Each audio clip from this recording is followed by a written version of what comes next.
জাতিসংঘের ১৯৩টি সদস্য রাষ্ট্রের মধ্যে এখন পর্যন্ত ১৪৭ সদস্যই ফিলিস্তিনকে স্বাধীন রাষ্ট্র হিসেবে স্বীকৃতি দিয়েছে, যা সংস্থাটির মোট সদস্য সংখ্যার ৭৫%-এরও বেশি। এর মাঝে গাজায় ইসরায়েলিদের চলমান গণহত্যা ও আগ্রাসন শুরুর পর স্পেন সহ ইউরোপের বেশ কিছু দেশ ফিলিস্তিনকে স্বীকৃতি দেয়। ইসরায়েলের জন্য যা এক ভয়াবহ ক্ষতি।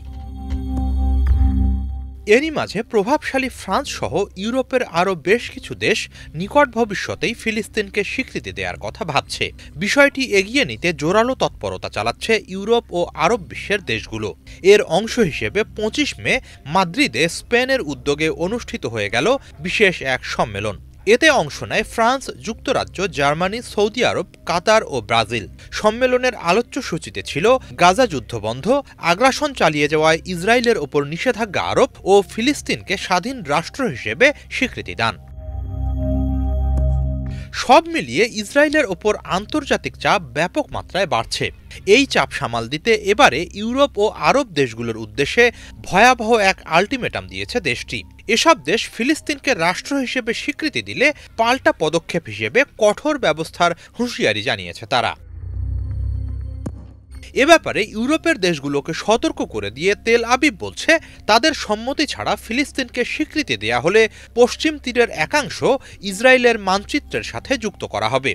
এরই মাঝে ফ্রান্স ও যুক্তরাজ্যকে এই সতর্ক বার্তা জানিয়েছেন ইসরায়েলের স্ট্র্যাটেজিক অ্যাফেয়ার্স মিনিস্টার রন ডারমার। একই সাথে পশ্চিম তীরে ইসরায়েলের অননুমোদিত সেনা চৌকিগুলোকে বৈধতা দেওয়ার হুঁশিয়ারি জানানো হয়েছে। প্রভাবশালী গণমাধ্যম ইসরায়েল হেয়ম জানিয়েছে, ইসরায়েলের পররাষ্ট্রমন্ত্রী গিডিয়ন সারও ফ্রান্স ও যুক্তরাজ্যের পররাষ্ট্রমন্ত্রীকে একই ধরনের বার্তা দিয়েছেন। তিনি বলেন, অন্যরা পদক্ষেপ নিলে ইসরায়েলও পাল্টা পদক্ষেপ নেবে। তাদের পদক্ষেপ একপেশে হলে প্রতিক্রিয়া স্বরূপ ইসরায়েলের পদক্ষেপও একপেশে হবে। সেক্ষেত্রে পশ্চিম তীরের যেসব অঞ্চল ইহুদি দখলদারদের নিয়ন্ত্রণে, ইসরায়েল সেগুলোকে নিজের আওতাভুক্ত করবে। একই সাথে জর্ডান উপত্যকাকেও মানচিত্রের সাথে যুক্ত করা হবে বলে জানিয়েছেন গিডিয়ন সার। ইসরায়েলের মতে এখন ফিলিস্তিনকে স্বীকৃতি দেওয়ার মধ্য দিয়ে মূলত হামাসকেই পুরস্কৃত করা হবে ৭ অক্টোবর ইসরায়েলে তাদের হামলাকে।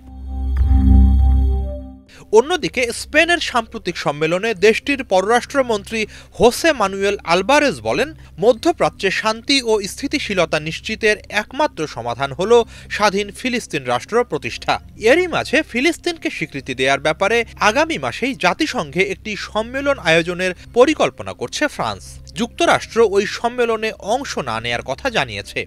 অন্যদিকে দুই ভাগ ইউরোপের দেশগুলো, স্পেন ও মাল্টা ওই সম্মেলনের পক্ষে থাকলেও জার্মানি, হাঙ্গেরি সহ কিছু দেশ এর বিরোধিতা জানাচ্ছে।